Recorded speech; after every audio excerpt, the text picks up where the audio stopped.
Alrighty then. Successful Indie Author 5-Minute Focus, episode 1019, Tracking Your Business.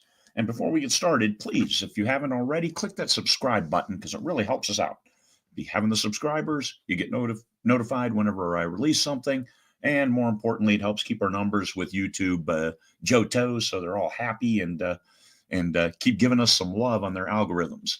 So, tracking your business. It's not hard. This is easy. There are a lot of software add-ons that you can use. I use Book Report, but there's also there's a number of other ones that you can find. I'll consolidate those hopefully and add them to a comment on this YouTube video. How much are you spending on your author business? So how much do you spend overall? Because sometimes you can have wild swings in expenses when you have an annual bill come due, when you have a translation bill come due. Those kinds of things add up real fast.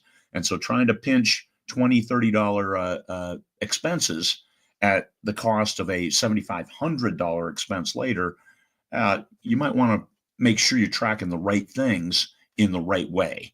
So how much are you spending overall? And we'll go into details on that in a little bit. How much are you earning? That's pretty simple at the end of the month. Now, it's simple once it's done and you get that payment. If it's Amazon, it's 2 months after the end of the month that it's earned. If it's a traditional publishing contract, it could be 6 months, a year if you didn't take an advance. It could be all different kinds of time frames. If you're with Lulu, it might be 15 days after the month in which you earn the money. All good things, all great things for tracking. However, you can't track it right now. How much did I earn today? All you can get is an estimate of what you're earning. Whereas your expenses, hey, those are due right now, due upon receipt. So track that. And so it's going to take a while. When you first start out, all you have is expenses. You have no revenue. And then you work from there. And track your expenses. What is your book creation expenses? The cover, the editing. Did you get a developmental editor? Did you pay for proofreaders? The book creation itself. Did you buy formatting software? That kind of stuff that helps you create that book. And then you have author support, like BookFunnel to send out your art copies, to send out proofreader copies. Do you have Canva for advertising, graphics, and other things that you might use to help get your book into the right reader's hands? What about marketing? Paid newsletters or advertising? All those fall under marketing. What about branding? Did you have a logo done? Well, that's a one-time expense. That's not recurring with every book. Book creation, that's every book you have that cost. So your formatting software, maybe that goes down into author support as opposed to book creation, except for your first book. All of the expenses go to that book creation of that first book. So that's the economy of scale. Once you have more books, then those author support kind of per book cost reduces. Don't track it that way. You'll lose your mind. One-time costs and recurring costs. One-time cost is that cover. Now, you may recover later, but that's a new one-time cost as opposed to, I'm going to cover this book, and then every year I'll buy a new cover for that book. That may be a little harsh. Trad does that with to rejuvenate their series. I don't know how many different copies I've got of Dragon Riders of Pern, where it's got a different cover. Just keeps it juice, keeps the series going.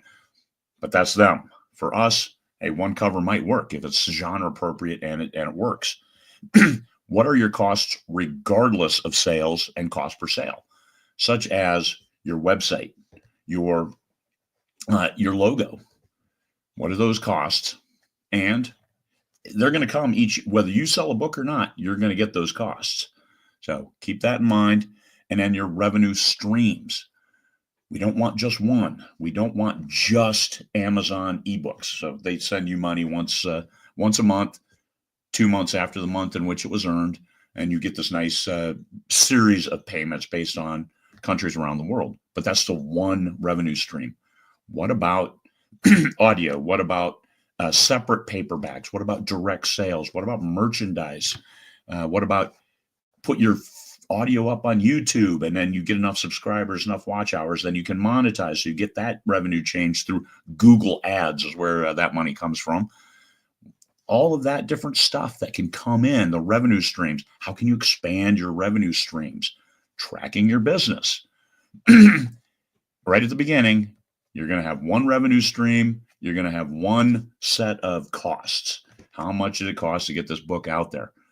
Over time, those costs will reduce because you'll get smarter about it, and you won't have those. You'll have the recurring costs, but the one-time costs, they're going to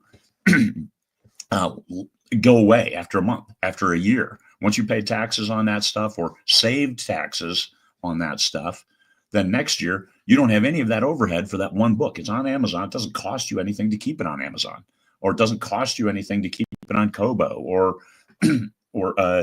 Barnes & Noble or Apple. It's there. So you get revenue. That's just money coming in with no money going out, unless you're doing ads or other stuff. And your recurring expenses, which if you have no sales, they're coming anyway. So your annual renewal fee for various things. Track that stuff. It's like I said, it's not hard. How many recurring do you have?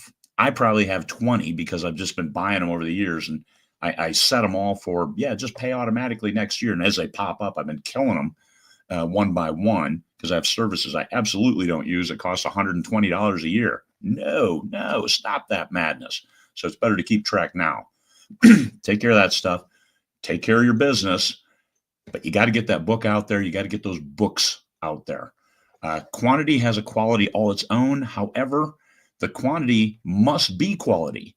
You have to write the very best books you can write, and you have to keep writing them.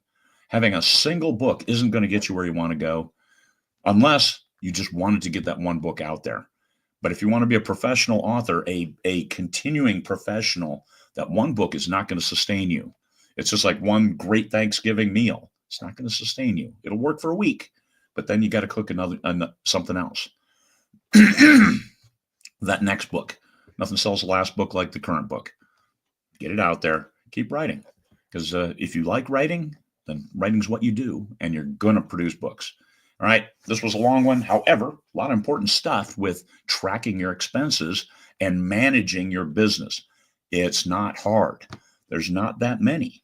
Just keep track as you do them. Keep track of each of those recurring costs. Keep track of those costs per book. And then you're going to see that the cost per book, the value for each book increases with sales, and the cost decreases as you learn to streamline. It's not overwhelming. It's not hard. Just keep track. Peace, fellow humans.